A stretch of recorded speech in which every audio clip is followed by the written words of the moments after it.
Hello everyone, Lisa Thomas, Executive Director from BNI Melbourne North and the Inner West. Welcome to Network Success, Northside Notables.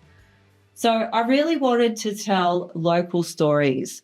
So many business owners, small business owners, entrepreneurs, they look outside themselves. They look to national people, international people, and they're the people that they look up to. But we have so much good content from local business owners, and I really wanted to shine a light on our local business owners here in the north side of Melbourne. So today we have Maria from Jump On Board Travel with us. So Maria, tell us a little bit about what you do, and also because your industry was interrupted well and truly by the pandemic, and how you actually got through that. Okay, so I've been in my business now for 24 years, so 25th year next year. Looking forward to it. It has been a wild ride, to say the least.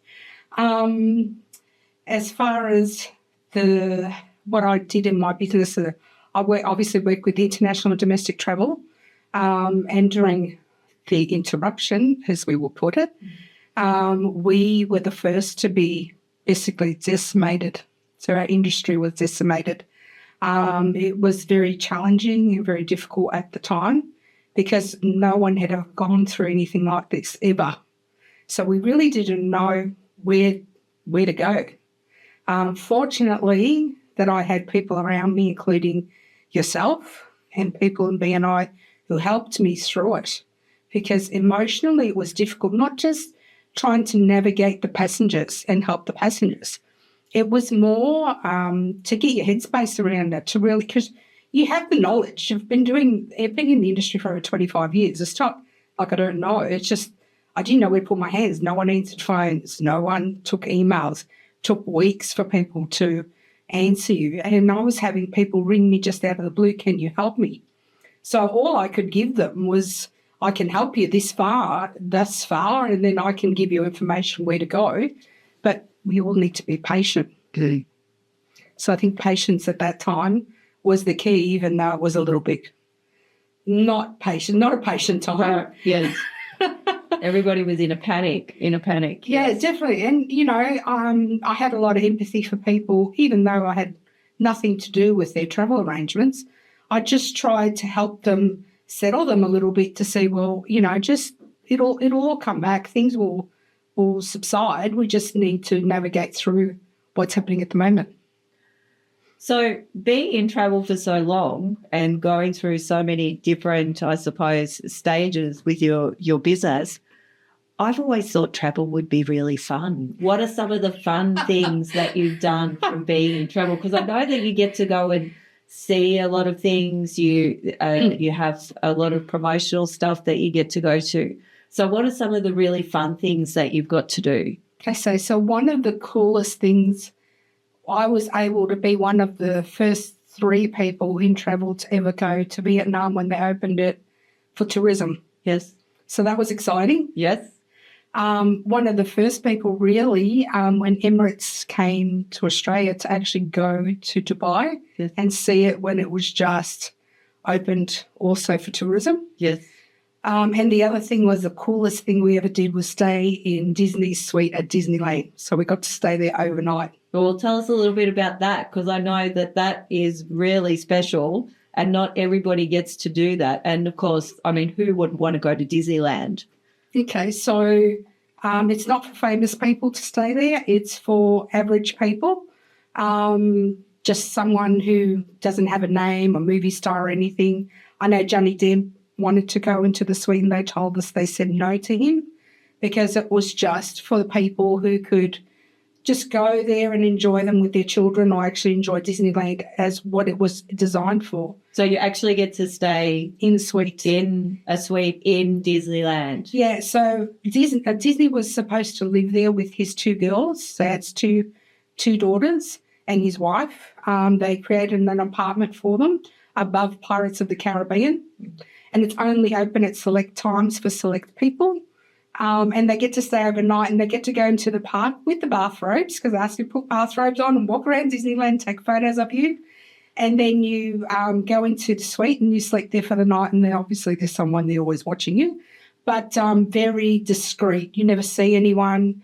You can pick up the phone and they say, yes, what would you like now? And they'll bring you a coffee or a tea or a Coke, whatever you desire. Yeah. So it's really cool. Yeah. And you only get to do it once in your lifetime. So once you've done it, you can't ask to go back again. Never. No. So yes, you've done some pretty amazing things. So tell us a little bit about travel now, because, the industry has changed a lot, and you would have seen that, with people being able to book for themselves and, so why should people use a travel agent? Okay. So when you book on a website, do you know who's on the other end of that website? Most probably not. Most, and I'll say just about all, I won't name the sites, but they are not based in Australia, so they don't have to adhere to Australian law conditions. So anything that happens on that site, it's just basically you've done your money if you can't get through to them or they can't help you. We've, with AFTA, have tried many, many times to ask the Australian government not to let them be able to use their suppliers within Australia, but it hasn't happened. So with us, we use wholesaler suppliers that we can actually get in touch with. Mm. So if you're stuck somewhere, all you have to do is call me, text me, WhatsApp me, yes, and I can help you. You get people that, forgot their documents. That's a common one. So I can send it through Messenger, WhatsApp, and it's instant. Yeah. So they'll be on the other side of the earth, and they say, oh, my goodness, I forgot this. And I said, okay, it'll be there in 1 second. Oh, thank you. Because if you're flustered on the other end, don't know what you're doing, you do have it in your emails. It's just quick and easy for me to do that in a couple of seconds. So how do you help people when you obviously help people when they're putting together trips and things like that? So what sort of things can you help people with and suggest for their trips? Because I know that you helped me with a trip last year. We went to Greece and Italy, and there was lots of things that you told us to do that we would have never done because we just didn't know about it. Well, I've been travelling for 25 years, so that kind of helps. We do get updated on a daily basis from just about all around the world. We can go to our tourism boards and they will give us suggestions sometimes. We can go to wholesalers and, they'll help us out and say, oh, this hotel's really good. You get a lot of perks by doing this, that and the other. The same with airlines. They may have specials at the time that, are not known to everyone. It's just stuff that gets sent through the industry so that we know about it, but the common person wouldn't know. And for instance, if you're doing an itinerary that you've got, I don't know, you could have 10 stops across the world. Well, how do you start? Where do you finish? Yes. Yeah. Yes, all of these things. So, Marie, you actually been a BNI member for 20 years, just happened in April. So, and I also know that you're part of an international group as far as BNI is concerned as well. So tell us a little bit about your BNI journey and also how, being on this, the international director group, how that's helped you with your business as well. Okay. So I was only in my business for a couple of years when I was introduced, and I opened my business through referrals. I was asked to leave or buy the business where I was working because they just couldn't handle the amount of business was coming in for myself. So when I had a colleague say, oh, there's this BNI group, and I said, what? And he said, BNI, and I said, I never heard of it. He said, I'll just come to the meeting. I go, okay. So I went to the meeting, and I never knew that there actually was an organisation that just did referrals, business referrals. That's all they did, nothing else.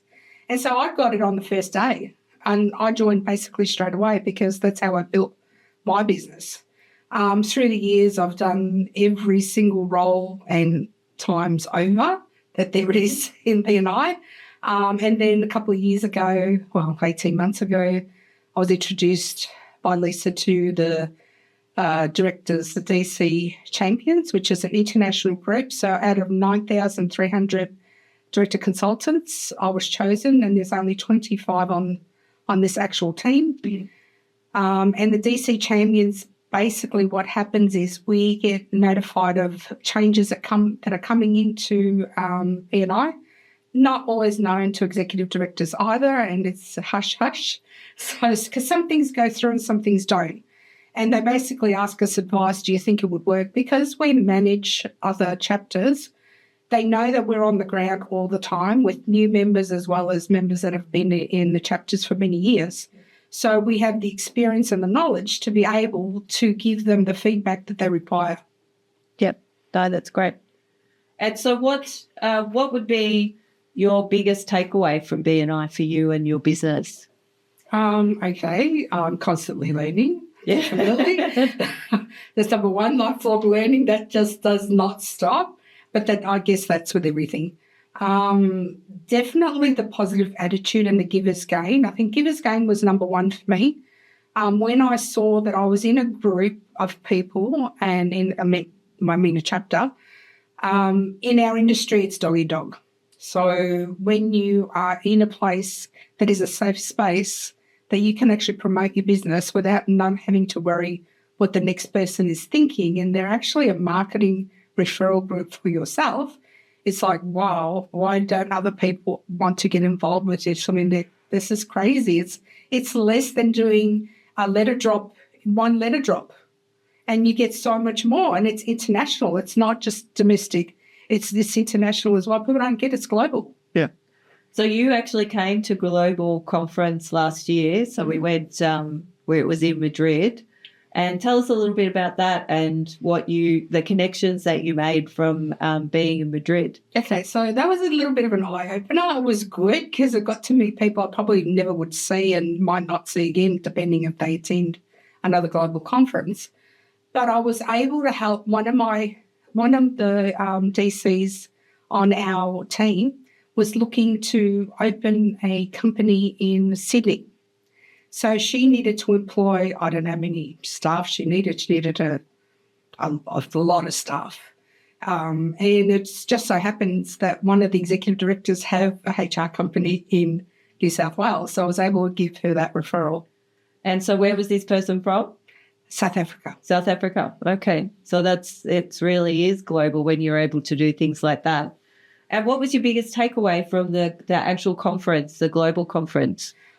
I think it was just the scope and the speakers and being able to meet people. That was just, it was so good because the connections you made may not always be for today. It could be a year down the track, could be 6 months down the track. And even on my team, in my region, if there's someone that needed something, I could help them because I meet other people that, I've always got that going around in my brain, who needs who needs whom. And when you're thinking about it every time you speak to someone. So it's really good to be able to do that. Yeah. And you're definitely a master connector, Maria. The way that you connect people is amazing. So have you got any industry tips for us for travel? Okay. Is there anything that we should know? Number one, make sure your passport has 6 months left on its return and that the spelling is correct when you actually make a booking as per passport, because as we know, things are going digital, and in a few years we will not have a passport. It will be all digital. So fingerprint, retina scan, that's what's coming. So when you actually make a booking, just make sure that you have all of that in place and you know that it's correct. They're number one. That's the number one thing I would give someone as a tip. And number two, remember the time you're traveling. So 000 is actually midnight. Yeah. And 0100 is 1 a.m., not 1 p.m., because you'll be there and your flight would have gone bye-bye. Yes. Yes, I think a few people have got caught out with that, most definitely. All right, so you've talked about the interruption to your business because of COVID. What do you think was the main thing you learnt from that for you personally? Okay, I think I had to take a step back and look at it not in a negative way, because when I opened my business, we had September 11th, a month after I opened, then a few weeks later there was Ansett went down, we had the avian flu. So I thought, okay, well, what did I do through all of that? So I basically stood back and I looked at, okay, so what happens after? Because it's going to pass. Everything passes. So I think patience and just navigating through slowly. Just take your time, look at individual things and how you can help. How can you help? So instead of thinking, oh, my goodness, what am I going to do? I think the question you should be asking is, how can I help someone else? Because you're going to get through it. You know you're going to get through it, but maybe someone else doesn't think that way, doesn't feel that way. So maybe just settling them and say, okay, just take care. We can do this, and just navigate a way for them to get through it. Yeah. I love that. I love the idea of, sometimes we just have to be patient, and it's really difficult sometimes for us in this day and age because everything's so instant. That's right. And taking a step back and looking at the bigger picture too. And, so great advice. So what is your favourite business book or podcast that you would share for somebody who's in business or is thinking about going into business? What's something that you've used through the years that you would recommend to other people? Winning Friends and Influencing People. Oh, It's an old book. Old, yes, it is. It's an oldie. But it works. Yep. So you just need to read through it, and not once, lots and lots and lots of times, because there are things in there. Dale Carnegie wrote that book, I think, in the early 1900s. And yet those principles still adhere to what we work with today if we have integrity. Yes. Yep. So that is number one for me. As far as podcasts, you got me there. Yeah. No, that's all right. That's all right. And I will ask one more question. Where's your favourite place in the world? He's going to ask me that question. It's so difficult because I'm torn.